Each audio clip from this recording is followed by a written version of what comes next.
Semoga yang subscribe diberikan rezeki melimpah dari jalan tak terduga. Dan yang like komen dimudahkan jalannya menuju surga di hari akhir nanti. Nabi Sulaiman alaihi salam adalah manusia terkaya sepanjang sejarah kehidupan manusia di muka bumi.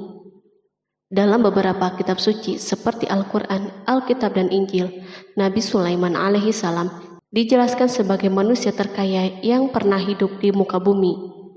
Tidak ada satupun manusia yang bisa mengalahkan total kekayaannya hingga hari kiamat tiba nanti. Para arkeolog telah menemukan situs peninggalan sejarah Islam yang mengungkap total kekayaan Nabi Sulaiman alaihi salam. Eres bin Yosef, profesor sekaligus peneliti, ia menyatakan bahwa 3000 tahun yang lalu Nabi Sulaiman alaihi salam diperkirakan memiliki kekayaan senilai 2,2 triliun US dollar. Apabila dikonversikan dengan nilai mata uang hari ini, dan jika dirupiahkan, nilainya setara dengan 32.891.870 triliun rupiah. Nabi Sulaiman memiliki beberapa mukjizat, di antaranya adalah dapat berbicara dengan bahasa binatang. Beliau dapat memerintah mereka untuk melakukan sesuatu. Beliau juga dapat mengendalikan besar kecilnya tekanan angin dan dapat mengatur ke arah mana angin akan berhembus. Sehingga dengan itu, Nabi Sulaiman dapat memanfaatkan angin sebagai kendaraannya dan juga kendaraan tentaranya. Nabi Sulaiman juga bisa melunakkan besi dan membentuknya menjadi pakaian perang yang anti tusukan senjata tajam. Nabi Sulaiman juga memimpin para jin. Mereka tunduk dan patuh pada perintah Nabi Sulaiman. Tidak hanya itu, setan dan iblis laknatullah yang merupakan makhluk pembangkang dapat dibuat tunduk bertekuk lutut pada perintah-perintah Nabi Sulaiman. Nabi Sulaiman bisa melakukan teleportasi, yaitu berpindah dari suatu tempat ke tempat yang lain dalam waktu singkat. Peristiwa tersebut dibuktikan dengan pemindahan singgasana Ratu Balqis atas perintah Nabi Sulaiman. Nabi Sulaiman juga dikenal sebagai raja yang adil dan bijaksana. Nabi Sulaiman diberkahi kecerdasan yang luar biasa untuk menyatupadukan segenap kekuatan yang Allah berikan kepadanya. Ia mengelola dan membawa kerajaannya menjadi kekuatan raksasa yang tak terkalahkan di masanya dengan segenap kemampuan yang dimilikinya. Tentara Nabi Sulaiman adalah tentara terkuat di bumi tanpa ada yang menandinginya. Pertanyaan dasar yang muncul kali ini adalah dari mana sumber kekayaan dan kekuatan Nabi Sulaiman alaihi salam?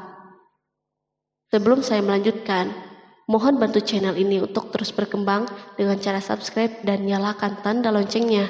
Berikan komentar yang positif dan berikan like serta share video ini. Semoga semua itu menjadi nilai amal jariah karena telah membantu mensiarkan kisah-kisah Islam pada masyarakat Islam dan dunia.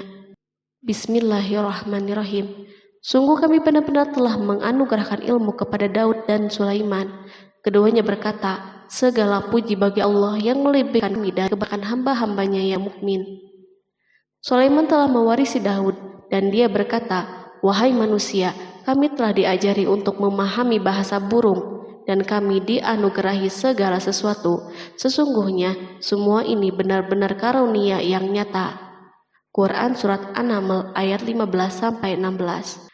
Nabi Sulaiman mewarisi Nabi Daud dalam sisi kenabian dan kekuasaan, bukan mewarisi harta, karena para nabi tidak mewariskan harta. Sepeninggalan mereka, harta para nabi menjadi sedekah bagi orang-orang yang ada di sekitar mereka, yaitu orang-orang fakir dan orang-orang yang membutuhkan. Allah telah memilihnya sebagai nabi dari kalangan Bani Israel. Begitu juga Allah telah memberinya kekuasaan kerajaan sehingga ia menjadi pemimpin Bani Israel. Barangkali sesuatu yang paling penting yang diwarisi oleh Nabi Sulaiman dari Nabi Daud adalah tradisi militer. Kemajuan militer yang dahsyat telah berpindah kepada Nabi Sulaiman. Nabi Daud sebenarnya adalah seorang penggembala kambing yang sangat miskin, tapi seiring dengan perjalanan waktu, ia menjadi komandan pasukan yang tiada tanding. Perubahan keadaan ini adalah sebagai bentuk ilham dari Allah Subhanahu wa Ta'ala dan sebagai dukungan darinya. Daud mengetahui bahwa kekuatan yang hakiki yang mengatur alam semesta adalah kekuatan Allah Subhanahu wa Ta'ala. Kehadiran Nabi Daud mengubah keadaan pasukan Bani Israel, di mana mereka sebelumnya lari jika berhadapan dengan musuh, maka kini keberadaan mereka mulai diperhitungkan. Di masa hidupnya, Daud mengalami peperangan yang sangat banyak, namun Al-Quran tidak menceritakan secara terperinci akan hal tersebut. Dan kami kuatkan kerajaannya. Quran Surat Shad ayat 20. Ayat tersebut berarti bahwa Daud belum pernah terkalahkan dalam peperangan yang diikutinya. Di samping dukungan yang Allah Subhanahu wa Ta'ala berikan kepada Daud, juga pasukannya dan rakyatnya, di mana mereka adalah orang-orang yang bertauhid dan menyerahkan diri kepada Allah Subhanahu wa Ta'ala. Allah Subhanahu wa Ta'ala mengungkapkan kepada Daud hal-hal yang menjadikan pasukannya memiliki keistimewaan yang dengannya mereka dapat mengalahkan pasukan-pasukan yang lain yang ada di bumi saat itu.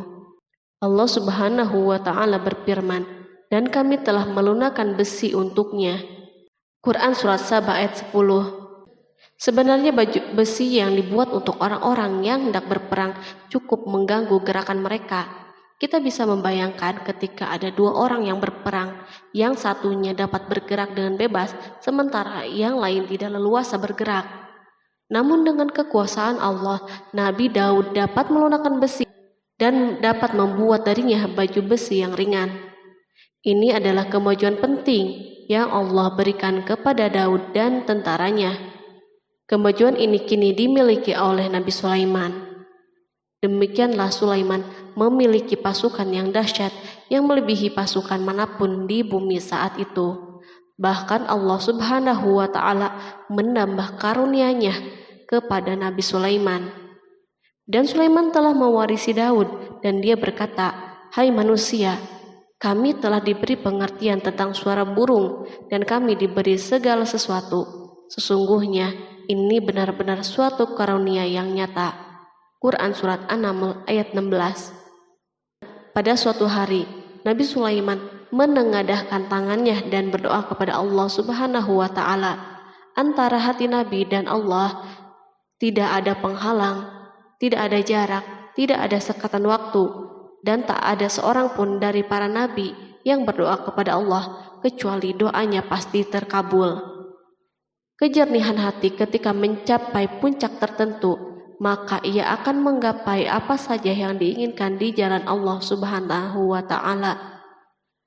Dalam doanya Nabi Sulaiman berkata, "Ya Tuhanku, ampunilah aku dan anugerahkanlah kepadaku kerajaan yang tidak dimiliki oleh seorang pun sesudahku."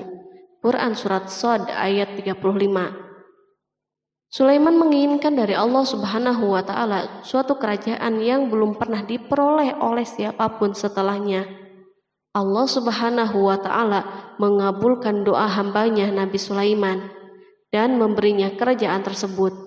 Barangkali orang-orang yang hidup di saat ini bertanya-tanya, mengapa Sulaiman meminta kerajaan ini yang belum pernah dimiliki oleh seorang pun setelahnya. Ambisi Sulaiman untuk mendapatkan kekuasaan atau kerajaan adalah ambisi yang ada di dalam seorang nabi, dan tentu ambisi para nabi tidak berkaitan kecuali dengan kebenaran. Ambisi tersebut adalah bertujuan untuk memudahkan penyebaran dakwah di muka bumi. Nabi Sulaiman sama sekali tidak cinta kepada kekuasaan ataupun ingin menunjukkan kesombongan. Namun beliau ingin mendapatkan kekuasaan untuk memerangi kelaliman yang menyebar di muka bumi. Perhatikanlah kata-kata Nabi Sulaiman kepada Balqis ketika beliau berdialog dengannya. Dan ketika Balqis datang, ditanyakanlah kepadanya, "Serupa inikah singgasanamu?"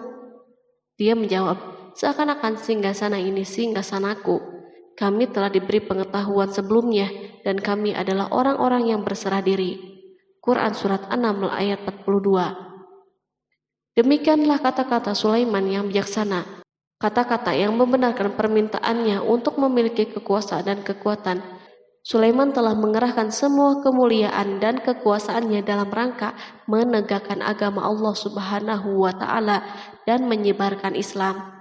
Nabi Sulaiman mewarisi kekuasaan, kenabian, hikmah ilmu dari Daud. Orang-orang menyebut Sulaiman Al-Hakim atau Sulaiman yang bijaksana. Kebijaksanaan Nabi Sulaiman tidak terbatas pada keadilannya di tengah-tengah manusia dan kasih sayangnya kepada mereka. Namun kebijaksanaan Sulaiman juga berlaku di kalangan burung dan binatang-binatang lainnya. Nabi Daud juga mengenal bahasa burung, tetapi Sulaiman dapat berbicara dengan bahasa burung. Bahkan ia dapat menjadikannya sebagai pembantunya. Ketika Nabi Daud bertasbih, maka gunung-gunung dan burung-burung serta binatang buas pun ikut bertasbih bersamanya. Bahkan angin pun berhenti untuk mendengar tasbih ini. Sedangkan Nabi Sulaiman, Allah Subhanahu wa Ta'ala memberinya karunia lebih dari itu, di mana binatang-binatang buas tunduk padanya, begitu juga angin dan burung. Allah Subhanahu wa Ta'ala berfirman, dan sesungguhnya kami telah memberi ilmu kepada Daud dan Sulaiman, dan keduanya mengucapkan, segala puji bagi Allah yang melebihkan kami dari kebanyakan hamba-hambanya yang beriman. Dan dia berkata, hai manusia, kami telah diberi pengertian tentang suara burung, dan kami diberi segala sesuatu. Sesungguhnya semua ini benar-benar karunia yang nyata. Quran Surat An-Naml ayat 15-16. Nabi Sulaiman mampu mendengar bisikan semut yang berbicara dengan sesama mereka.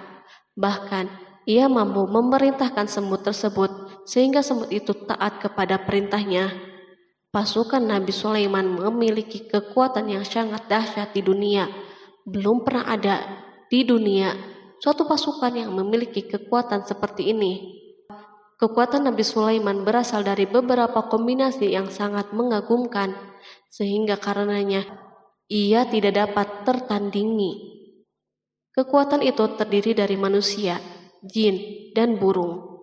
Kita mengetahui bahwa jin adalah makhluk Allah Subhanahu wa Ta'ala dan manusia tidak mampu untuk melihatnya atau menghadirkannya atau meminta pertolongannya. Sedangkan Sulaiman telah diberi Allah Subhanahu wa Ta'ala kemampuan untuk menundukkan jin. Bahkan ia mampu menjadikan mereka sebagai pekerja-pekerja kasar di kerajaannya saat itu, saat tidak ada peperangan. Ketika ada pasukan lain yang mencoba melawan pasukan ini, maka mustahil mereka akan merasakan kemenangan. Bahkan pasukan Sulaiman juga diperkuat oleh pasukan burung. Burung di pasukan Sulaiman memerankan tugas yang sangat penting, yaitu sebagai badan intelijen. Kita mengetahui bahwa peranan informasi saat peperangan sangatlah penting. Dari informasi tersebut, pasukan dapat mengetahui keadaan musuhnya. Demikianlah peranan burung pada pasukan Sulaiman. Ia terbang di tengah-tengah musuh, kemudian ia kembali kepada Sulaiman untuk menyampaikan berita tentang keadaan musuhnya. Di samping jin dan burung, Allah Subhanahu wa Ta'ala juga menundukkan angin untuk Sulaiman. Nabi Sulaiman dapat memerintahkan angin dan ia mampu menaiki angin bersama tentaranya.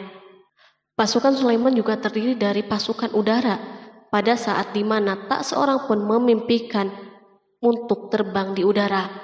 Barangkali mukjizat ini yang Allah Subhanahu wa Ta'ala berikan kepada Sulaiman menjadi sebab kejayaan militernya sehingga pasukannya tidak tertandingi.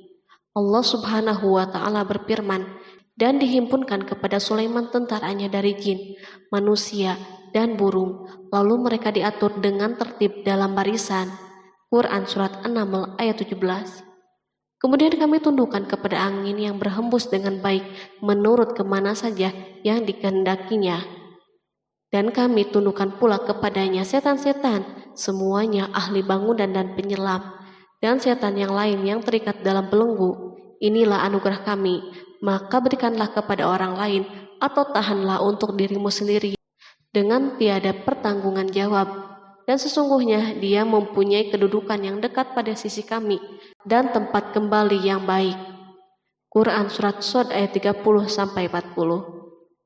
Di samping senjata udara yang Allah Subhanahu wa Ta'ala berikan kepada Sulaiman, Allah Subhanahu wa Ta'ala juga memberikan kemampuan yang tak seorang pun dari para nabi mendapatkannya, yaitu kemampuan untuk memerintah setan.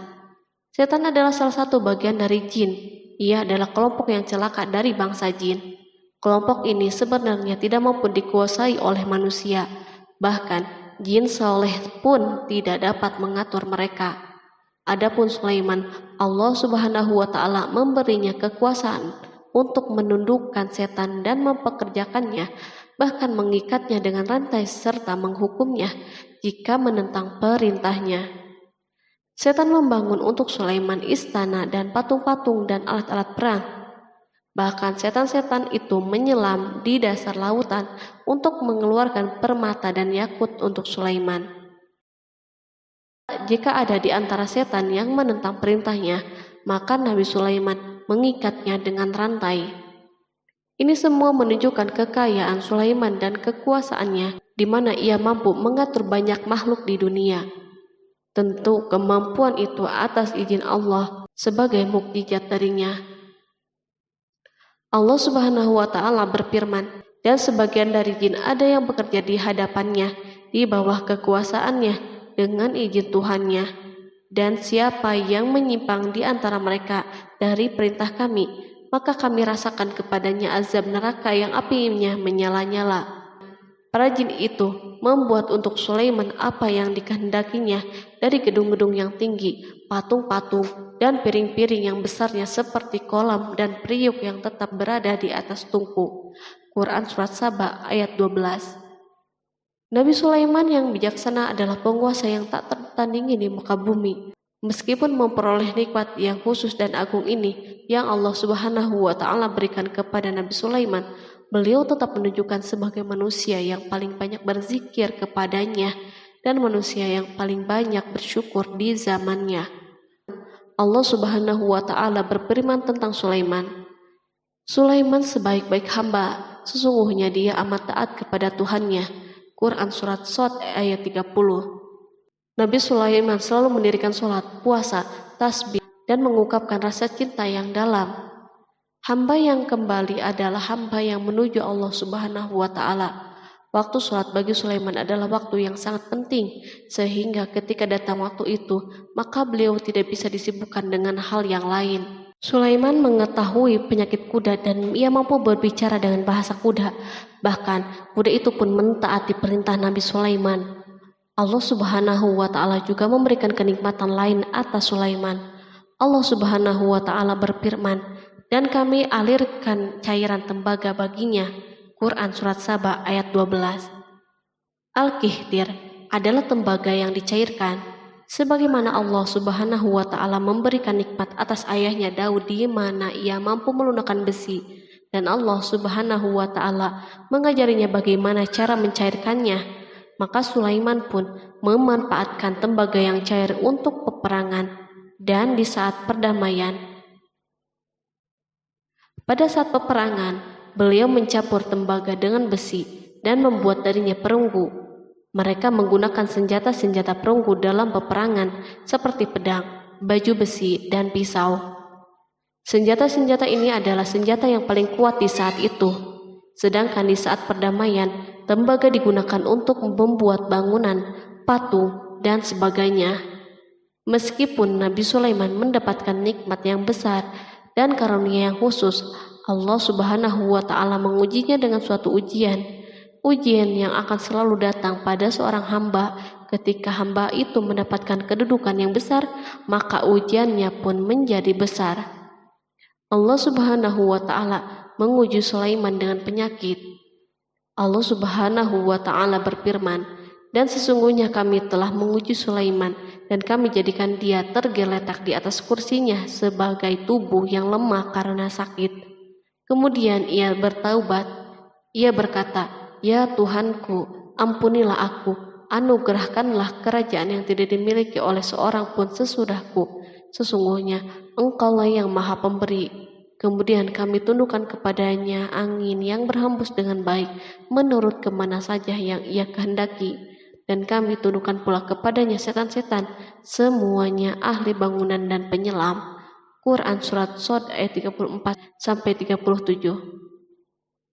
Sulaiman diuji dengan penyakit yang sangat keras, di mana Toran saat itu tidak mampu mengatasinya. Sakitnya Sulaiman sangat keras, sehingga para dokter dari kalangan manusia dan jin tidak mampu menghilangkan penyakitnya. Lalu burung-burung menghadirkan rumput-rumput yang dianggapnya sebagai obat, tetapi Sulaiman pun belum juga sembuh. Semakin hari penyakit Sulaiman semakin menjadi-jadi, sehingga ketika Sulaiman duduk di atas kursi, ia duduk bagaikan tubuh tanpa roh, seakan-akan ia mati karena saking kerasnya penyakit yang dideritanya. Sakit yang diderita Sulaiman terus berlanjut untuk beberapa saat. Namun Sulaiman tidak henti-hentinya berzikir kepada Allah Subhanahu wa Ta'ala dan meminta kesembuhan kepadanya, serta beristighfar kepadanya, serta mengungkapkan rasa cintanya kepada Allah Subhanahu wa Ta'ala. Selesailah ujian Allah Subhanahu wa Ta'ala terhadap hambanya Sulaiman. Beliau pun sembuh. Kini Sulaiman merasakan kembali kesehatannya setelah mengetahui segala kejayaannya dan segala kekuasaannya serta segala kebesarannya tidak lagi mampu menghilangkan penyakit yang dideritanya, kecuali jika Allah Subhanahu wa Ta'ala menghendakinya. Dan sesungguhnya kami telah menguji Sulaiman dan kami jadikan dia tergeletak di atas kursinya sebagai tubuh yang lemah karena sakit. Quran Surat Shod ayat 34. Kata jasad dalam bahasa Arab diungkapkan atas sesuatu yang kehilangan kehidupan atau kesehatan. Nabi Sulaiman telah membangun masjid atau tempat beribadah sehingga manusia menyembah Allah Subhanahu wa Ta'ala di dalamnya. Rumah ini menunjukkan keunggulan seni arsitektur dan seni pahat. Orang-orang yang membangun rumah ini berjumlah puluhan ribu orang. Tentu setiap kelompok dari mereka memiliki pekerjaan masing-masing. Di antara mereka ada yang mencairkan tambang, ada yang menjadi tukang pahat, ada yang membelah batu, ada yang memotong-motong kayu, ada yang mendatangkan rumput-rumput dari Libanon, dan ada yang melelehkan emas dan menjadikannya lempengan-lempengan yang mengkilat untuk menutupi kayu dan menutupi dinding. Bahkan golongan jin membantu pembangunan rumah tersebut, tentu dengan perintah dan bimbingan Nabi Sulaiman. Mereka membuat patung-patung yang besar dan membuat bejana yang besar untuk tempat makanan para tentara dan pekerja, yaitu bejana seperti gunung karena saking beratnya dan besarnya. Mereka juga membuat tempat-tempat minum yang besarnya seperti kolam. Sulaiman mengawasi para pekerjanya dan juga mengurusi masyarakatnya, di mana beliau mengenali problem mereka dan berusaha memecahkannya.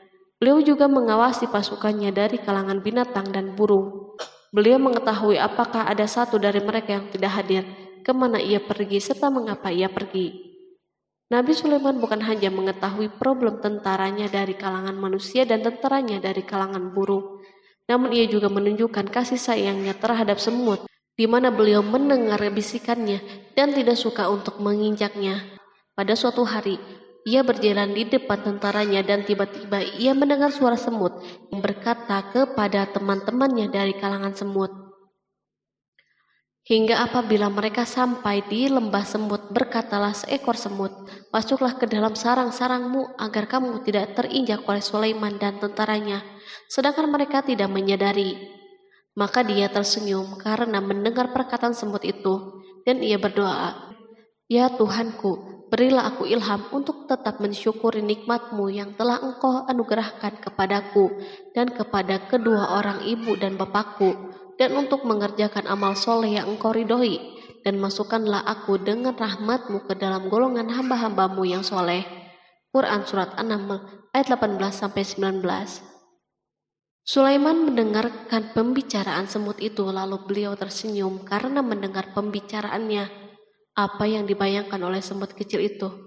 Meskipun Sulaiman mendapatkan kekuasaan dan memiliki tentara yang besar, namun beliau menunjukkan kasih sayang terhadap semut. Beliau mendengar bisikannya dan melihat semut yang ada di depannya. Oleh karena itu, tidak mungkin baginya untuk menginjaknya. Sulaiman bersyukur kepada Allah Subhanahu wa Ta'ala yang telah memberinya nikmat, yaitu nikmat rahmat dan nikmat kasih sayang.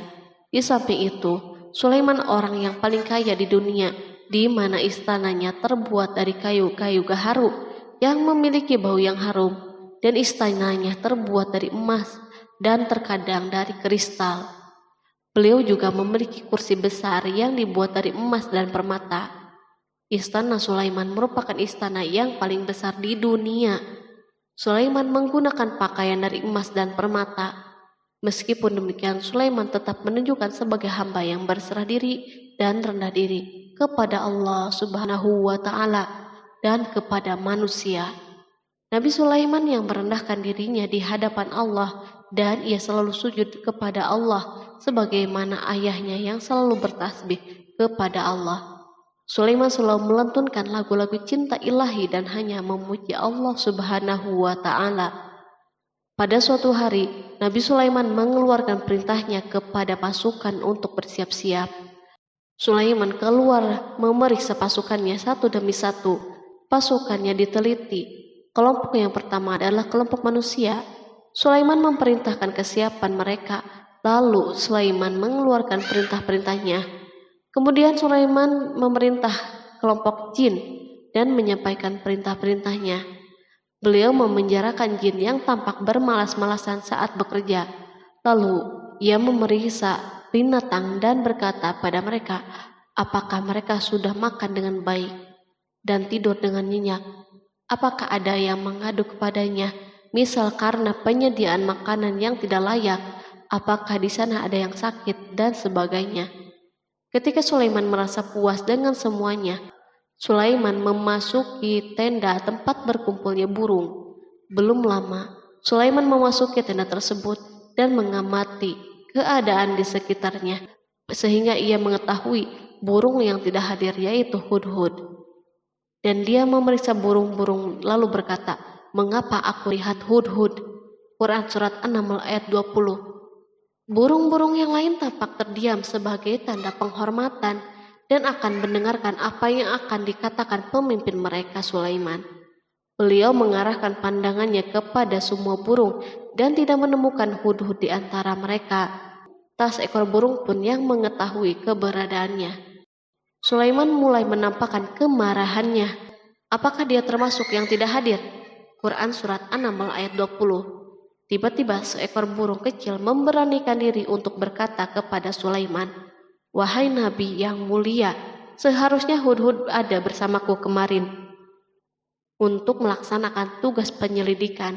Ia adalah pemimpin misi itu, namun hudhud belum datang. Oleh karena itu, aku tidak pergi bersamanya. Burung itu tampak gemetar ketakutan.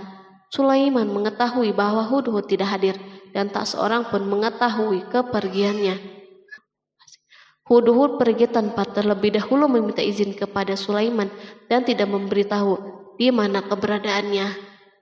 Dalam keadaan marah, Sulaiman berkata, sesungguhnya aku benar-benar akan mengazabnya dengan azab yang keras atau benar-benar menyembelihnya, kecuali ia benar-benar datang kepadaku dengan alasan yang jelas. Quran Surat An-Naml ayat 21.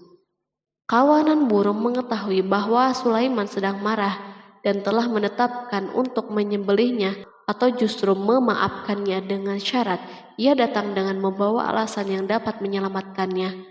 Atau dengan kata lain, hudhud dapat memastikan bahwa ia melaksanakan tugas yang penting. Sulaiman menunjukkan kemarahan yang besar sehingga siapapun akan merasa takut ketika melihat Sulaiman marah. Meskipun beliau terkenal dengan kasih sayangnya, namun kemarahannya karena membela kebenaran. Kemudian beliau dapat melaksanakan ancamannya dengan cara yang mudah. Seekor burung tampak gemetar ketakutan melihat kemarahan Sulaiman. Lalu beliau mengeluarkan tangannya ke burung itu dan memegang-megang kepalanya, sehingga burung itu pun merasa tenang dan rasa takutnya hilang. Sulaiman pergi dari tenda burung itu dan menuju istananya. Sulaiman masih memikirkan keadaan hudhud. Seharusnya hudhud menjadi bagian penting dari badan intelijen. Apakah ia pergi untuk menyingkap sesuatu, atau apakah ia pergi hanya untuk bermain-main? Sulaiman telah memperhatikan dan mengetahui bahwa Hudhud adalah seekor burung yang cerdik dan juga fasih berbicara. Terkadang Sulaiman mendapati Hudhud sedang bermain-main dan menunda pekerjaannya. Sulaiman melihatnya dan Hudhud memahami bahwa ini tidak benar, sebab ia tidak boleh mencampur adukan antara waktu serius dan waktu bermain. Akhirnya, tidak lama setelah kepergiannya, Hudhud tiba di tenda burung. Burung-burung yang lain berkata kepadanya, "Pergilah engkau ke tempat tuan kita Sulaiman.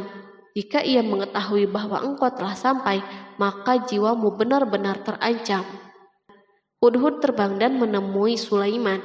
Pada waktu itu, Sulaiman sedang berdiri dan telah menetapkan untuk memulai pembicaraan dengan. Pada waktu itu, beliau sedang duduk sambil makan. Hudhud berdiri dan telah menetapkan untuk memulai pembicaraan dengan Sulaiman sebelum beliau bertanya kepadanya kemana ia pergi. Ini sebagai bukti bahwa ia melaksanakan tugas penting. Lalu ia berkata, "Aku telah mengetahui sesuatu yang kamu belum mengetahuinya, dan kubawa kepadamu dari negeri Saba suatu berita penting yang diyakini." Quran Surat An-Naml ayat 22. Aku adalah Hudhud yang miskin, tapi aku mengetahui apa yang tidak engkau ketahui. Dan aku telah datang kepadamu dari kerajaan Saba dengan membawa berita yang sangat penting. Sulaiman tampak terdiam dan menunggu Hudhud menyelesaikan pembicaraannya. Hudhud mengemukakan perkataan yang sering disampaikan Sulaiman kepada manusia dan burung. Sesungguhnya aku menjumpai seorang wanita yang memerintah mereka, dan dia dianugerahi segala sesuatu, serta mempunyai singgasana yang besar. Aku mendapati dia dan kaumnya menyembah matahari selain Allah, dan setan telah menjadikan mereka memandang indah perbuatan mereka, lalu menghalangi mereka dari jalan Allah, sehingga mereka tidak dapat petunjuk, agar mereka tidak menyembah Allah yang mengeluarkan apa yang terpendam di langit dan di bumi, dan yang mengetahui apa yang kamu sembunyikan dan apa yang kamu nyatakan. Allah tidak Tuhan yang berhak disembah kecuali Dia, Tuhan yang mempunyai arsy yang besar. Quran Surat An-Naml ayat 23-26. Hudhud diam sejenak dan Sulaiman merasa bahwa Hudhud menunjukkan kefasihan lisannya dan berbicara dengan baik kepadanya. Hudhud mengemukakan perkataan yang sering disampaikan Sulaiman kepada manusia dan burung. Jelas sekali bahwa Hudhud mengulangi perkataan pemimpin kita Sulaiman sebagai usaha yang terakhir untuk memperoleh kasih sayang Sulaiman dan agar beliau puas dengan penjelasannya itu. Sulaiman berkata sambil menunjukkan senyum manis di wajahnya, "Akan kami lihat apakah kamu benar ataukah kamu termasuk orang-orang yang berdusta." Quran Surat An-Naml ayat 27. Hudhud ingin mengatakan, "Aku tidak bohong, wahai Nabi yang mulia." Namun, diamnya Sulaiman membuatnya takut, sehingga ia pun terdiam. Sulaiman terdiam karena berpikir, lalu memutuskan sesuatu. Setelah itu, beliau mengangkat kepalanya dan meminta secari kertas dan pena. Sulaiman segera menulis surat singkat dan menyerahkannya kepada Hudhud serta memerintahkannya, "Pergilah dengan membawa suratku ini, lalu jatuhkanlah kepada mereka.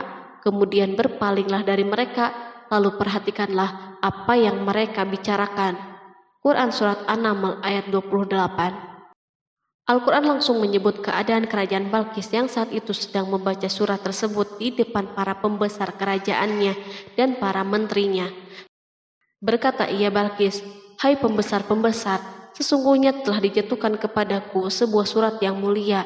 Sesungguhnya surat itu dari Sulaiman, dan sesungguhnya isinya dengan menyebut nama Allah yang Maha Pengasih lagi Maha Penyayang, bahwa janganlah kalian berlaku sombong terhadapku, dan datanglah kepadaku sebagai orang-orang yang berserah diri." Quran Surat An-Naml ayat 29-31. Dalam surat Sulaiman itu disebutkan, hendaklah mereka menyerahkan diri dan tunduk kepada perintahnya. Sulaiman memerintahkan agar mereka meninggalkan penyembahan terhadap matahari. Sulaiman tidak mempersoalkan akidah mereka dan tidak memuaskan mereka dengan apapun. Sulaiman hanya memerintahkan bahwa ia berada di atas kebenaran. Bukankah ia didukung kekuatan yang berlandaskan keyakinan yang dimilikinya? Sulaiman hanya memerintahkan mereka agar tunduk dan patuh kepadanya. Ratu Saba menyampaikan surat tersebut di tengah-tengah kaumnya. Berkata dia, Balkis, "Hai putra para pembesar, berilah aku pertimbangan dalam urusanku ini. Aku tidak pernah memutuskan sesuatu persoalan sebelum kamu berada di majelisku." Quran Surat An-Naml ayat 32. Sementara itu, reaksi para pembesar istana adalah menentang surat tersebut. Isi surat itu membangkitkan kecongkakan kaum Saba, di mana mereka merasa lebih kuat. Mereka mengetahui bahwa di sana ada orang yang mencoba menantang mereka dan mengisyaratkan peperangan kepada mereka. Lalu ia meminta kepada mereka untuk memenuhi syarat-syaratnya sebelum terjadinya peperangan dan kekalahan. Mereka menjawab, "Kita adalah orang-orang yang memiliki kekuatan dan juga memiliki keberanian yang sangat dalam peperangan, dan keputusan berada di tanganmu. Maka pertimbangkanlah apa yang akan kamu perintahkan." Quran Surat An-Naml ayat 33. Para pembesar kaumnya ingin berkata, "Kita siap untuk melaksanakan peperangan." Tampaknya ratu memiliki kebijakan yang lebih baik daripada pembesar kaumnya. Surat Sulaiman itu membuatnya berpikir lebih jernih dan hati-hati. Ia berusaha sebisa mungkin menghindari peperangan. Ratu itu berpikir dalam tempo yang lama. Nama Sulaiman tidak diketahuinya, dan ia pun belum pernah mendengarnya. Oleh karena itu, ratu tidak mengetahui kekuatannya. Boleh jadi Sulaiman memiliki kekuatan yang dahsyat sehingga mampu memerangi kekuasaannya dan mengalahkannya. Kemudian ratu memperhatikan apa yang ada di sekelilingnya. Ia melihat kemajuan masyarakatnya dan kejayaannya. Barangkali ia mengira bahwa Sulaiman iri terhadap kemajuan dan kekayaan ini, sehingga Sulaiman ingin menyerangnya. Setelah mempertimbangkan isi surat Sulaiman dengan cermat, Ratu Saba memilih untuk tidak bersikap ceroboh. Ratu itu lebih suka untuk menggunakan bahasa-bahasa kelembutan. Ia mengirim kepada Sulaiman suatu hadiah yang besar. Ratu mengira bahwa Sulaiman seorang yang ambisius, yang boleh jadi ia telah mendengar tentang kekayaan kerajaannya. Para utusan pergi dengan membawa hadiah dari Ratu Saba. Ratu berharap agar mereka dapat memasuki kerajaan Sulaiman dan akan mengetahui kondisi kerajaannya. Saat mereka pulang, Ratu ingin mendengar secara langsung dari mereka tentang keadaan kaum Sulaiman dan pasukannya. Setelah mendapatkan informasi yang cukup, maka Ratu dapat membuat suatu keputusan yang tepat. Ratu menyembunyikan apa yang terlintas dalam dirinya, lalu ia berbicara kepada pembesar istananya bahwa ia dapat menyingkap niat jahat Raja Sulaiman melalui cara mengirimkan hadiah kepadanya. Ratu lebih memilih cara tersebut dan menunggu reaksi Sulaiman. Ratu berhasil memuaskan para pembesar istananya dan untuk sementara menghilangkan ide untuk berperang. Karena para raja jika menyerang suatu desa, maka pemimpin desa tersebut adalah orang yang paling banyak mendapatkan kehinaan dan cercaan. Akhirnya para pembesar kaumnya merasa puas dengan pikirannya itu. Allah Subhanahu wa Ta'ala berfirman, Dia berkata, "Sesungguhnya raja-raja apabila memasuki suatu negeri, niscaya mereka membinasakannya dan menjadikan penduduknya yang mulia menjadi hina, dan demikian pula lah yang akan mereka perbuat. Dan sesungguhnya aku akan mengirim utusan kepada mereka dengan membawa hadiah, dan aku akan menunggu apa yang akan dibawa kembali oleh utusan-utusan itu." Quran Surat An-Naml ayat 34-35. Kemudian sampailah hadiah Ratu Balkis kepada Nabi Sulaiman. Para badan intelijennya memberitahunya bahwa para utusan Balkis datang dengan membawa hadiah. Sulaiman langsung mengetahui bahwa ratu itu sengaja mengirim orang-orangnya untuk mengetahui atau mendapatkan informasi tentang kekuatannya. Lalu setelah itu, ia mengambil keputusan atau sikapnya kepada Sulaiman. Sulaiman segera memanggil semua pasukannya untuk berkumpul. Utusan Balkis segera memasuki istana Sulaiman yang dipenuhi dengan pasukan besar yang bersenjata. Tiba-tiba, utusan Balkis tampak tercengang ketika melihat kekayaan mereka dan harta mereka yang tidak ada apa-apanya dibandingkan dengan kerajaan Sulaiman. Hadiah mereka tampak tidak berarti. Emas yang mereka bawa tampak tidak berarti saat mereka memasuki istana Sulaiman yang terbuat dari kayu-kayu pohon gaharu yang mengeluarkan bau yang harum serta dihiasi dengan emas. Para utusan Balkis berdiri bersama Sulaiman dan menyaksikan bagaimana Sulaiman mengendalikan pasukannya. Kemudian mereka mulai berpikir tentang kekuatan dan kualitas pasukan Sulaiman. Betapa kagetnya mereka ketika melihat di tengah-tengah pasukan itu terdapat singa, burung, dan tentara dari kalangan manusia yang mampu terbang. Mereka pun sadar bahwa mereka dihadapkan pada pasukan yang tiada taranya. Selesailah demonstrasi pasukan Sulaiman. Kemudian para utusan itu dipersilahkan maju ke tempat hidangan makanan. Para utusan itu sangat terkejut ketika melihat berbagai macam makanan dari penjuru bumi ada di depannya. Dan di antara makanan itu pun terdapat makanan yang biasa ditemukan di negeri mereka. Tetapi mereka melihat bahwa makanan itu memiliki rasa yang istimewa. Selain itu, piring-piring yang ada di depan mereka dan dijadikan tempat makanan terbuat dari emas dan mereka dilayani oleh laki-laki yang berhias dengan emas. Ratu mereka pun tidak mengenakan hiasan itu. Di meja makan terdapat burung, ikan laut, dan berbagai macam daging yang mereka tidak mampu lagi membedakannya. Sulaiman tidak makan bersama mereka, tetapi beliau makan dengan menggunakan piring yang terbuat dari kayu. Beliau memakan roti yang kering yang dicampur dengan minyak. Inilah makanan yang dipilihnya. Sulaiman makan bersama mereka dalam keadaan diam. Mereka merasa bahwa kehadiran Sulaiman menciptakan suatu kewibawaan yang luar biasa. Selesailah jamuan makanan itu. Lalu dengan sangat malu mereka menyerahkan hadiah Ratu Balkis kepada Sulaiman. Hadiah itu berupa emas, yang bagi mereka hadiah itu sangat bernilai. Tetapi di sini hadiah ini tampak kecil di hadapan kekayaan yang sangat mengagumkan. Sulaiman memperhatikan hadiah ratu itu dan berkata, maka tatkala utusan itu sampai kepada Sulaiman, Sulaiman berkata, apakah patut kamu menolong aku dengan harta? Maka apa yang diberikan Allah kepadaku lebih baik daripada apa yang diberikannya kepadamu. Tetapi kamu merasa bangga dengan hadiahmu. Quran Surat An-Naml ayat 36. Raja Sulaiman menyingkap dengan kata-katanya yang singkat itu penolakannya terhadap hadiah mereka. Ia memberitahu utusan itu bahwa ia tidak menerima hadiah tersebut. Ia tidak merasa puas dengan hadiah itu. Yang membuatnya puas hanya, janganlah kalian berlaku sombong terhadapku dan datanglah kepadaku sebagai orang-orang yang berserah diri. Lalu Sulaiman kembali berkata dengan pelan, kembalilah kepada mereka. Sesungguhnya kami akan mendatangi mereka dengan bala tentara yang mereka tidak kuasa melawannya. Dan pasti kami akan mengusir mereka dari negeri itu Saba dengan terhina dan mereka menjadi tawanan-tawanan yang hina.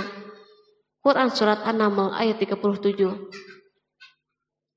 Sulaiman meninggalkan para utusan ratu itu setelah terlebih dahulu mengancam mereka. Para utusan itu mengharap agar Sulaiman mau menunggu kunjungan dari Ratu Balkis yang akan membawa misi perdamaian. Akhirnya sampailah para utusan Balkis ke negeri Saba. Mereka segera menuju istana ratu. Mereka memberitahu bahwa negeri mereka ada di ujung tanduk. Mereka menceritakan kepada ratu kekuatan Sulaiman dan tidak mungkin bagi mereka mampu melawannya. Mereka meyakinkan Balkis bahwa ia harus mengunjunginya dan melihat sendiri. Kemudian ratu menyiapkan dirinya untuk pergi menuju kerajaan Sulaiman. Sulaiman duduk di kursi kerajaan di tengah-tengah para pembesarnya dan para menterinya, serta para komandan pasukan. Sulaiman mengetahui bahwa Balkis menuju tempatnya. Balkis dikelilingi rasa takut. Sulaiman berpikir sejenak tentang bagaimana matahari disembah. Ia memikirkan bagaimana informasi yang diterima badan intelijennya tentang kemajuan kerajaan Balkis dalam bidang kesenian dan ilmu pengetahuan. Sulaiman bertanya kepada dirinya sendiri, apakah kemajuan menjadi penghalang untuk mengetahui kebenaran? Apakah ratu itu gembira dengan kekuatan yang dicapainya? Dan ia membayangkan bahwa kekuatan adalah segalanya. Dengan kemajuan yang dimilikinya, Sulaiman ingin membuat kejutan agar ratu mengetahui bahwa Islam yang diyakini oleh Sulaiman adalah satu-satunya yang mampu mendatangkan kemajuan dan kekuatan yang hakiki. sehingga ia dapat membandingkan antara keyakinannya dalam menyembah matahari beserta kemajuan yang dicapainya dan keyakinan Sulaiman juga beserta kemajuan yang diraihnya. Para intelijen Sulaiman telah memberitahunya bahwa hal yang sangat disegani dan dikagumi oleh kaum Balkis adalah singgasana Ratu Balkis. Singgasana itu terbuat dari emas dan batu mulia. Singgasana tersebut dijaga oleh para penjaga yang sangat disiplin, di mana mereka tidak pernah lalai sedikit pun. Oleh karena itu, sangat tepat bila Sulaiman menghadirkan singgasananya di sini, di kerajaannya, sehingga ketika ratu tiba, maka ia dapat duduk di atasnya. Sulaiman ingin membuat kejutan kepadanya dan menunjukkan bahwa kemampuannya tersebut yang berlandaskan pada keislamannya. Sulaiman melakukan yang demikian itu dengan harapan agar si ratu tunduk kepadanya. Ide ini terlintas dalam diri Sulaiman, lalu ia mengangkat kepalanya dan menoleh kepada anak buahnya. Berkatalah Sulaiman, "Hai para pembesar, siapakah di antara kamu sekalian yang sanggup membawa singgasananya kepadaku sebelum mereka datang kepadaku sebagai orang-orang yang berserah diri?" Quran Surat An-Naml ayat 38. Perhatikanlah ungkapan pikiran Nabi Sulaiman tersebut. Semua pemikirannya berkisar tentang keislaman para penyembah matahari, tentang bagaimana beliau dapat memberikan petunjuk kepada mereka di jalan Allah. Yang pertama menjawab pertanyaan Sulaiman itu adalah Ifrit dari kalangan jin, yang Allah Subhanahu wa Ta'ala telah menundukkan mereka kepada Sulaiman. Berkatalah Ifrit yang cerdik dari golongan jin, "Aku akan datang kepadamu dengan membawa singgasana itu sebelum kamu berdiri dari tempat dudukmu. Sesungguhnya aku benar-benar kuat untuk membawanya lagi dapat dipercaya." Quran Surat An-Naml ayat 39. Sulaiman berdiri dari tempat duduknya setelah 1 atau 2 jam. Namun jin itu berjanji kepadanya untuk menghadirkan singgasana Balkis sebelum itu. Istana Sulaiman berada di Palestina, sedangkan istana Balkis terletak di Yaman. Jarak antara singgasana tersebut dan singgasana Sulaiman lebih dari ribuan mil. Barangkali pesawat yang cepat sekalipun yang kita kenal hari ini tidak akan mampu membawa dan mendatangkan istana itu dalam waktu 1 jam. Tetapi masalahnya di sini berhubung dengan kekuatan jin yang misterius. Sulaiman tidak mengomentari sedikit pun terhadap apa yang dikatakan oleh Ifrit dari kalangan jin. Tampak ia menunggu tanggapan lain yang mampu menghadirkan singgasana Balkis yang lebih cepat dari itu. Sulaiman menoleh kepada seorang yang di sana yang duduk di atas naungan. Berkatalah seseorang yang mempunyai ilmu dari Alkitab, "Aku akan membawa singgasana itu kepadamu sebelum matamu berkedip." Maka tatkala Sulaiman melihat singgasana itu terletak di hadapannya, ia pun berkata, "Ini termasuk karunia Tuhanku untuk menguji aku, apakah aku bersyukur atau mengingkari akan nikmatnya. Dan barang siapa yang bersyukur, maka sesungguhnya dia bersyukur untuk kebaikan dirinya sendiri. Dan barang siapa yang ingkar, maka sesungguhnya Tuhanku maha kaya lagi maha mulia." Quran Surat An-Naml ayat 40. Belum lama, seorang yang mempunyai ilmu dari Alkitab menyatakan kalimatnya, sehingga singgasana itu berada di depan Sulaiman. Ia mampu menghadirkan singgasana itu lebih cepat dari kedipan mata, ketika mata itu tertutup dan terbuka. Al-Quranul Karim tidak menyikap kepribadian seorang yang menghadirkan singgasana itu. Al-Quran hanya menggarisbawahi bahwa orang itu mempunyai ilmu dari Alkitab. Al-Quran tidak menjelaskan kepada kita apakah ia seorang malaikat ataukah manusia ataukah jin. Perhatikanlah tindakan Sulaiman setelah adanya mukjizat ini. Beliau tidak merasa kagum terhadap kemampuannya yang luar biasa. Beliau tidak tercengang dengan kekuatannya. Beliau mengembalikan keutamaan tersebut kepada penguasa para penguasa, Allah Subhanahu wa Ta'ala, dan bersyukur kepadanya yang telah mengujinya dengan kekuasaan ini, agar ia dapat membuktikan apakah ia bersyukur atau mengingkari. Setelah Sulaiman bersyukur kepada penciptanya, ia mulai memperhatikan singgasana ratu. Merupakan simbol pembangunan dan kemajuan, tetapi tampaknya ia hanya sesuatu yang biasa saja dibandingkan dengan kekuasaan dan kebesaran ciptaan yang dibuat oleh manusia dan jin di kalangan istana Sulaiman. Sulaiman memikirkan dalam tempo yang lama singgasana Balkis. Kemudian beliau memerintahkan agar singgasana itu diperbaiki, sehingga saat Balkis datang, Sulaiman dapat mengujinya apakah Balkis dapat mengenalinya ataukah tidak. Dia berkata, "Ubahlah baginya singgasananya, maka kita akan melihat apakah dia mengenal ataukah termasuk orang-orang yang tidak mengenalnya."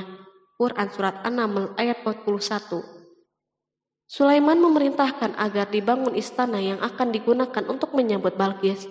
Sulaiman memilih tempat di laut dan ia memerintahkan agar dibangun suatu istana di mana sebagian besar terdiri dari air laut. Sulaiman memerintahkan agar lantai-lantai itu terbuat dari kaca yang tebal dan kuat, sehingga orang yang berjalan di atas istana itu akan membayangkan bahwa di bawahnya ada ikan-ikan yang berwarna-warni. Hudhud memberitahu Sulaiman bahwa Balkis telah sampai di dekat kerajaannya. Kemudian Balkis datang. Al-Quran tidak menyebutkan keadaan Sulaiman saat menyambut Balkis, namun Al-Quran justru menunjukkan dua sikap Balkis. Pertama, bagaimana sikap Balkis ketika pertama kali melihat singgasananya yang datang mendahuluinya, padahal ia telah meninggalkan pengawalnya untuk tetap setia menjaga singgasana itu. Kedua, keadaan di depan istana yang penuh dengan permata yang berenang di bawahnya ikan-ikan. Dan ketika Balkis datang, ditanyakanlah kepadanya, "Serupa inikah singgasanamu?" Dia menjawab, "Seakan-akan singgasana ini singgasanaku. Kami telah diberi pengetahuan sebelumnya dan kami adalah orang-orang yang berserah diri." Quran Surat An-Naml ayat 42. Ayat tersebut menggambarkan kondisi dialog antara Sulaiman dan Balkis. Balkis melihat singgasananya dan ia tercengang saat mengetahui bahwa itu adalah singgasananya. Namun ia kemudian mulai ragu karena melihat tidak sepenuhnya itu singgasananya. Jika itu benar-benar singgasananya, lalu bagaimana ia datang mendahuluinya? Dan bila bukan singgasananya, maka bagaimana Sulaiman dapat meniru sepersis dan seteliti ini? Sulaiman berkata saat melihat Balkis mengamati singgasananya, "Apakah ini singgasanamu?" Setelah mengalami kebingungan sesaat, Balkis menjawab, "Sepertinya benar." Sulaiman berkata, "Kami telah diberi ilmu sebelumnya dan kami sebagai orang-orang yang muslim." Melalui pernyataan itu, Sulaiman ingin mengisyaratkan kepada Balkis agar ia membandingkan antara keyakinannya beserta ilmu yang dicapainya dan keyakinan Sulaiman yang muslim beserta pengetahuan yang diraihnya.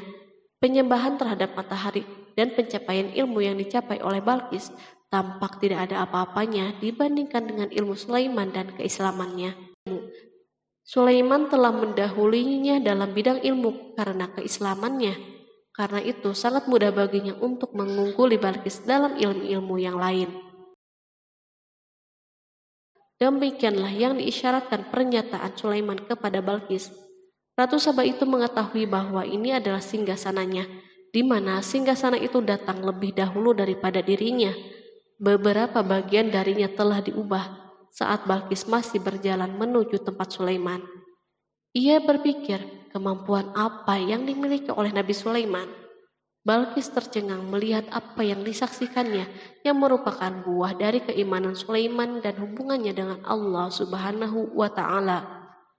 Sebagaimana Balkis tercengang ketika melihat kemajuan dalam bidang pembangunan seni dan ilmu, maka ia lebih kagum lagi saat melihat hubungan yang kuat antara keislaman Sulaiman dan ilmu serta kemajuannya. Dan apa yang disembahnya selama ini selain Allah mencegahnya untuk melahirkan keislamannya, karena sesungguhnya dia terdahulu termasuk orang-orang yang kafir. Bergoncanglah dalam benak Balkis ribuan hal. Ia melihat keyakinan kaumnya runtuh di hadapan Sulaiman. Ia menyadari matahari yang disembahnya merupakan ciptaan Allah Subhanahu wa Ta'ala, di mana dia menggerakkannya untuk hamba-hambanya. Lalu terbitlah matahari kebenaran pada dirinya. Hatinya diterangi oleh cahaya baru yang tidak akan tenggelam seperti tenggelamnya matahari. Masa keislamannya hanya menunggu waktu. Balkis memilih waktu yang tepat untuk mengumumkan keislamannya. Allah Subhanahu wa Ta'ala berfirman, dikatakan kepadanya, "Masuklah ke dalam istana." Maka tatkala dia melihat lantai istana itu, dikiranya kolam air yang besar dan disikapnya kedua betisnya. Berkatalah Sulaiman, Sesungguhnya ia adalah istana yang licin yang terbuat dari kaca. Berkatalah Balqis, "Ya Tuhanku, sesungguhnya aku telah berbuat zalim terhadap diriku, dan aku berserah diri bersama Sulaiman kepada Allah, Tuhan semesta alam." Quran Surat 6 ayat 44. Dikatakan kepada Balqis, masuklah ke dalam istana. Ketika ia masuk, maka ia tidak menyaksikan adanya kaca, tetapi ia melihat air, sehingga ia mengira akan bersinggungan dengan air laut. Lalu ia menyingkap sedikit bajunya agar bajunya tidak basah. Sulaiman mengingatkannya tanpa melihat agar tidak khawatir terhadap pakaiannya, karena pakaiannya tidak akan basah sebab di sana tidak ada air. Ia sekedar kaca yang halus yang saking halusnya hingga tidak tampak. Pada kesempatan itulah Balqis mengumumkan keislamannya. Ia mengakui kelaliman dirinya dan ia menyatakan penyerahan diri kepada Sulaiman dan kepada Allah Subhanahu wa Ta'ala. Lalu kaumnya pun mengikutinya dan mereka memeluk Islam. Balqis menyadari ia berhadapan dengan penguasa yang terbesar di bumi dan salah satu nabi yang mulia. Untuk pertama kalinya wajah Sulaiman dihiasi dengan senyuman yang menunjukkan kepuasannya sejak Balqis mengunjunginya. Demikianlah Sulaiman mewujudkan kejayaannya yang hakiki dan menyebarkan cahaya Islam di muka bumi. Al-Quran tidak menyebutkan kisah Balqis setelah keislamannya. Para ahli tafsir mengatakan bahwa ia menikah dengan Sulaiman. Selain itu, ada yang mengatakan bahwa ia menikah dengan salah satu orang dekat Sulaiman.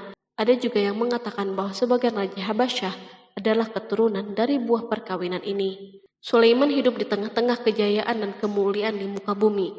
Kemudian Allah Subhanahu wa Ta'ala menetapkan kematian baginya. Sebagaimana kehidupan Sulaiman yang berada di puncak kemuliaan dan kejayaan yang penuh dengan keajaiban yang luar biasa, maka kematiannya pun merupakan tanda-tanda kebesaran Allah Subhanahu wa Ta'ala yang penuh dengan keajaiban. Demikianlah bahwa kematiannya sesuai dengan kehidupannya, sesuai dengan kejayaannya. Allah Subhanahu wa Ta'ala berfirman tentang kematian Sulaiman. Maka tatkala kami telah menetapkan kematian Sulaiman, tidak ada yang menunjukkan kepada mereka kematiannya itu kecuali rayap yang memakan tongkatnya. Maka tatkala ia telah tersungkur, tahulah jin bahwa kalau sekiranya mereka mengetahui yang gaib, tentulah mereka tidak akan tetap dalam siksa yang menghinakan. Quran Surat Saba ayat 14. Kemampuan Nabi Sulaiman untuk menundukkan jin dan mempekerjakan mereka serta hubungan mereka dengannya, semua ini menimbulkan fitnah di tengah-tengah manusia dalam hal tertentu. Dan kematian Sulaiman merupakan batasan atau jawaban terhadap fitnah ini. Kami tidak mengetahui siapa yang mengklaim bahwa jin mengetahui hal yang gaib. Kami tidak mengetahui siapa yang bertanggung jawab terhadap tersebarnya isu yang keliru ini. Yang kita ketahui adalah bahwa hal tersebut tersebar dan mempengaruhi sebagian manusia dan jin. Barangkali manusia berkata kepada diri mereka, selama jin melakukan perbuatan yang luar biasa ini, maka apa gerangan yang menjadikan mereka tidak mengetahui hal-hal yang gaib itu? Manusia lupa bahwa kunci kegaiban berada di tangan Allah Subhanahu wa Ta'ala. Masalah ilmu gaib tidak akan mampu dikuasai oleh jin, manusia, ataupun para nabi dan semua makhluk. Hanya Dia yang mengetahuinya.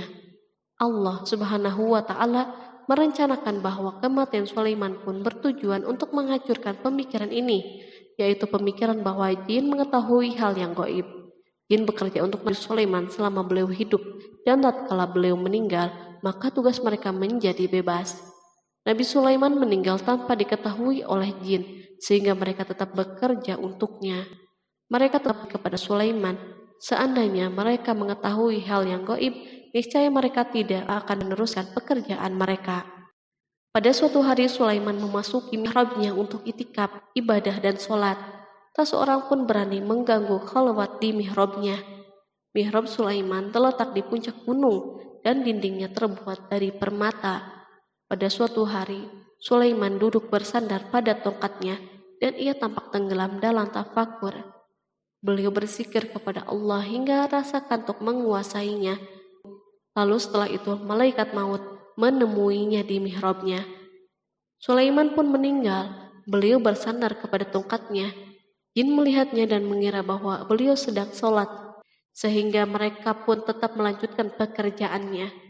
Berlalulah hari yang panjang, kemudian datanglah rayap, yaitu semut kecil yang memakan kayu. Hewan itu pun mulai memakan tongkat Sulaiman. Rayap-rayap itu tampak lapar. Sebagian dari tongkat Sulaiman dimakan beberapa hari oleh rayap itu. Ketika yang dimakannya semakin bertambah, maka tongkat itu pun menjadi rusak dan jatuh dari tangan Sulaiman. Tubuh mulia itu kehilangan keseimbangan dan terhempas di bumi. Tatkala tubuh suci itu tersungkur, maka manusia segera menuju ke sana. Mereka menyadari dan mengetahui bahwa Nabi Sulaiman telah meninggal dalam waktu yang sangat lama. Jin menyadari bahwa mereka tidak mengetahui hal-hal yang gaib, dan manusia pun mengetahui hakikat ini. Seandainya jin mengetahui hal yang gaib, niscaya tidak akan meneruskan siksa yang hina. Mereka tidak akan bekerja. Demikianlah Nabi Sulaiman meninggal dalam keadaan duduk dan sholat di mihrabnya. Lalu berita itu tersebar bagaikan api di bumi. Manusia, burung dan binatang buas mengantarkan jenazah Nabi Sulaiman. Sekawanan burung tampak sedih dan menangis. Semua makhluk bersedih. Akhirnya, tak seorang pun mengetahui bahasa burung di bumi. Meninggallah seorang yang memahami pembicaraan burung. Burung-burung itu berkata, "Betapa beratnya kehidupan di tengah-tengah orang yang tidak mengetahui pembicaraan kita." Terdapat sejumlah versi perihal riwayat tentang kisah wafat Nabi Sulaiman alaihi salam. Salah satunya hadis yang diriwayatkan oleh Al-Hafiz Ibnu Asakir dalam tafsir Ibnu Katsir. Hadis ini disebut mendekati kebenaran kisah wafatnya Nabi Sulaiman. Seperti yang dikutip dari buku Kisah Para Nabi oleh Imam Ibnu Katsir. Menurutnya, Nabi Sulaiman alaihissalam meninggal dalam keadaan berdiri. Berdirinya beliau ini adalah sedang melakukan sholat dan bersandar pada tongkatnya. Diketahui Nabi Sulaiman dikenal terbiasa menyendiri di dalam Masjid Baitul Maqdis. Durasinya bahkan dalam kurun waktu yang tidak biasa, yakni bisa hingga 1 atau 2 bulan, hingga 1 atau 2 tahun. Untuk sajian makanan dan minumannya selalu dibawakan oleh para setan yang masih tergabung dalam salah satu jenis jin. Hingga suatu ketika mereka membawakan makanan dan minuman seperti biasa, namun tidak mengetahui bahwa Nabi Sulaiman telah wafat. Pada hari wafatnya, Nabi Sulaiman mendatangi sebuah pohon yang tumbuh di Baitul Maqdis. Atas izin Allah, Nabi Sulaiman pun berbincang dengan pohon tersebut dan menanyakan nama serta fungsi dari dirinya.